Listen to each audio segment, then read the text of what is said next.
সবচেয়ে বিএনপি একটা বড় রাজনৈতিক দল, তাদের অবদান অনেক বেশি। আমরা একটা ছোট রাজনৈতিক দল, একটা ছোট নেতা হলেও আমাদেরও তো একটা অবদান আছে।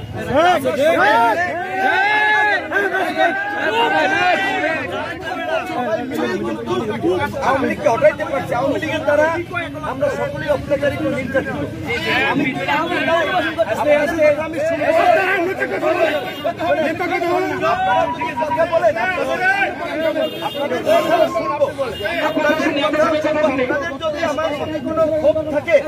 আমার প্রতি যদি আপনাদের রাগ থাকে, আপনারা যদি মাথায় দুটা বাড়ি দিতে চান, আমি আছি, আপনারা দিয়ে। আমার 2 মিনিট কথা।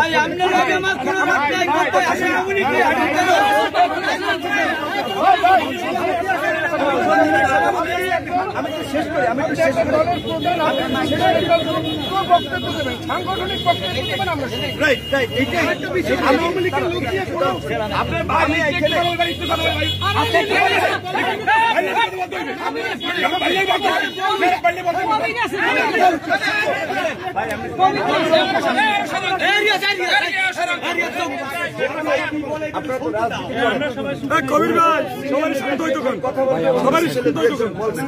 আমি আগে আপনাদের কাছে অনুমতি চাইয়ে নিচ্ছি যে আমি 2 মিনিট কথা বলি, আমিও শুনবো।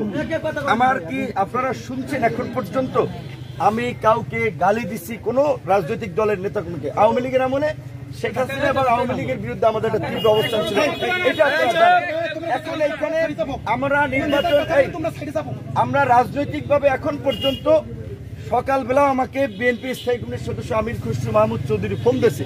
উনি দেশের বাইরে ছিল, আমি ওনাকে ফোন দিয়েছিলাম, উনি বলছে তোমার মিস কল পাইছি, যে কি খবর ভাই, তার সাথে শুভেচ্ছা বিনিময় করবো। আমাদের এই মুহূর্তে গণ অধিকার বা আমার ব্যক্তিগতভাবে আমাদের সাথে বিএনপির সাথে আমাদের রাজনৈতিক সবচেয়ে সুসম্পর্ক। ঢাকার প্রোগ্রামে দেখেন না, বিএনপির স্থায়ী কমিটির সদস্য থেকে সিনিয়র সমস্ত নেতারা থাকে। একমাত্র এই নির্বাচনে বিএনপির ডিসেম্বরের নির্বাচনে এটা জোরাল অবস্থান। গণ অধিকার পরিষদ ব্যতীত কোন দলকে দেখছেন ডিসেম্বরের নির্বাচনের পক্ষে জোরালো বক্তব্য দিতে? আমরা দেশের বৃহত্তর স্বার্থে রাজনৈতিকভাবে জাতীয় পর্যায়ে থেকে আঞ্চলিক পর্যায়ে না, একটা আসনের এমপি কিংবা একটা উপজেলা চেয়ারম্যান, ইউনিয়ন পরিষদ চেয়ারম্যান যে সরকার পরিবর্তন হবে না। আমরা কাজ করতেছি একসাথে। আপনারা এখানকার লোক হিসেবে এইখানে একটিভ 2টা দল আছে পর্তুগালে। বিএনপি তো ঐতিহ্যগতভাবে একটা পুরানো দল, আর এখন গণ অধিকার পরিষদ সেটা আপনাদের মতো অত শক্তিশালী না, অত বেশি না, ছোট পরিসরে। তাহলে আপনারা যদি এরকম একটা দলকে, আপনাদের মিত্র সংগঠন, তাদের সাথে যদি আপনাদের সম্পর্ক ভালো না থাকে, মানুষ তো জাতীয় পর্যায়ে পত্রপত্রিকা যখন নিউজ হয় তখন তো মানুষরা বলবে যে দেখেন এই গণ অধিকার বা বিপিনুররা বিএনপির মিত্র, তাদের এলাকায় অবরুদ্ধ হয়, তাদের বিরুদ্ধে স্লোগান দিতে, এই বিএনপি ক্ষমতা আসলে কি করবে? এটা কি বলবে না? আপনারা বিবেক থেকে বলেন। তাহলে আমি তো এইখানে আসছি, আপনাদেরকে হাত জায়গায় গেছি, আমি ওইখানে 2 মিনিট কথা বলছি এইটাই, যে যারা এলাকার জন্য কাজ করবে, রাজনীতি করবে, নেতা হবে, তারা মানুষের কল্যাণের জন্য কাজ করবে, শান্তি সম্প্রীতির কথা বলবে। আর আপনারা নেতারাই যদি উত্তপ্ত করে ফেলেন, সাধারণ মানুষ তো বলবে যে এই লোকেরা তো এলাকা নষ্ট করে ফেলেছে। কেউ কোনো দল, যেটা আমার পিছনে হোক আপনাদের পিছনে হোক, কেউ থাকবে না। তো আপনাদেরকে ধন্যবাদ, আপনার কথাগুলো আপনারা যদি বলেন অবশ্যই 2 মিনিট 5 মিনিট বললে 5 মিনিট কথা আছে। আপনি যে বক্তব্য দিয়েছেন, আপনি আমাদের দলের যুবপক আন্দোলনে বিএনপির সাথে ছিলেন, আমরা মানি, আমরাও দেখেছি বা আছে। কিন্তু আপনাদের এখানে যারা লিডারশিপ দেয় তাদের ভিতরে বেশ ত্রুটি আছে। যারা ছাত্রলীগ যুবলীগ হয়ে আমাদের এই বিএনপি ভাঙছে, আজকে তারা এই দলে পুনর্বাসিত হইতেছে, আমার এই অফিস ভাঙছে।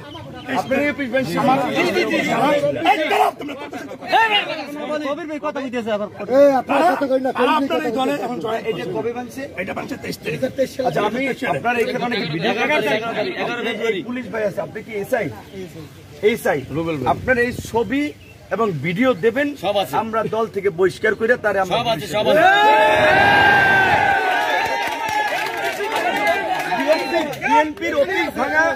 বিএনপির অফিস ভাঙার লোক যদি আমার দলে থাকে, আমি আপনাদেরকে বলছি যে এসআই সাক্ষী, আপনি ভিডিও এবং ছবি দেবেন, তাকে আমাদের দল থেকে বহিষ্কার করে আমরা পুলিশে দেব।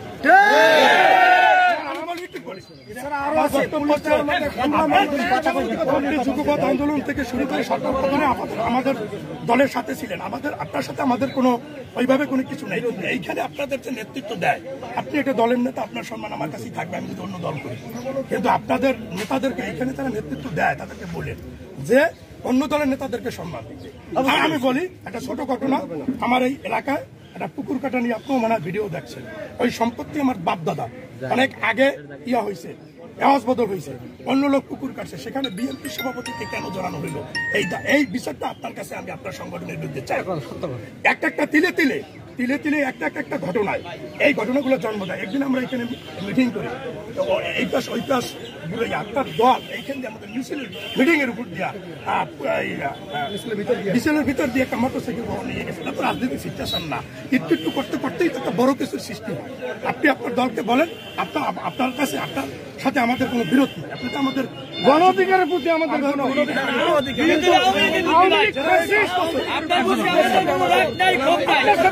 একজনের কথা বলেন,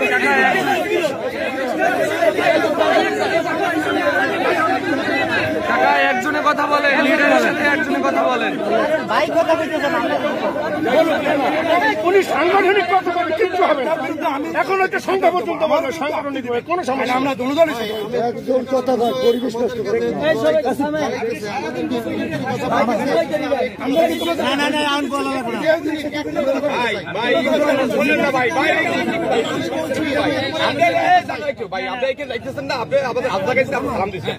আমাদের দায়িত্ব সালাম তো আপনি গণঅধিকার এইখানে আওয়ামী লীগের লোক, আওয়ামী লীগের ছেলেরা সবাই ছেলেরা কিন্তু আপনাদের পরিবারের বটেছেন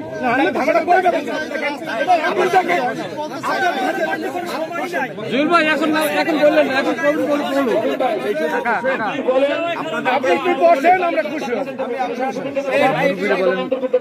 আমি আপনার সভাপতি তার নাম্বারটা আমি নিয়ে গেলাম। আপনাদের যদি কোনো অভিযোগ থাকে আমাকে জানাবেন। এইটুকু আপনাদেরকে এনশিওর আমরা করি যে যারা বিএনপির লোকদের উপরে অতীতে হামলা করছে, মামলা করছে, তাদেরকে হয়রানি করছে, এই ধরনের লোক শুধু বকুলবাড়িয়া না, গলাচিপা 10 মিনিট না, সারা বাংলাদেশেও আমরা নেব না। আমরা এটা বিএনপির সাথে আমাদের একটা বন্ধুত্বপূর্ণ সম্পর্ক, তাহলে তাদের সাথে যারা এই অতীতে ইয়ে করছে এই লোক আমরা কোন দুঃখে নেব বলেন? আমি বলছি এইটা শুধু এইখানে না, সারা দেশে আমাদের নেতা কর্মীদেরকে কিন্তু এই নির্দেশনা দেওয়া। তো যাই হোক, এইটা বাস্তব যে আপনাদের সাথেও আমাদের সাথেও কিছু অতি উৎসাহী লোক থাকে, তারা একটা গন্ডগোল পাকানোর চেষ্টা করে, বুঝে না বুঝে দেওয়ার চেষ্টা করে। সেই জন্যই সিনিয়র যারা দায়িত্বশীল তারা এ ধরনের পরিস্থিতি হইলে আপনারা নিজেরা হস্তক্ষেপ করবেন, সিনিয়ররা কথা বলবেন।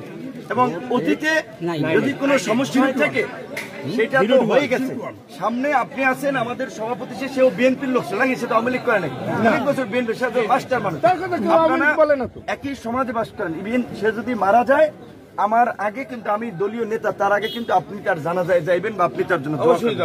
তাহলে এই সম্পর্কটা, সামাজিক সম্পর্কটা যেন আপনাদের থাকে।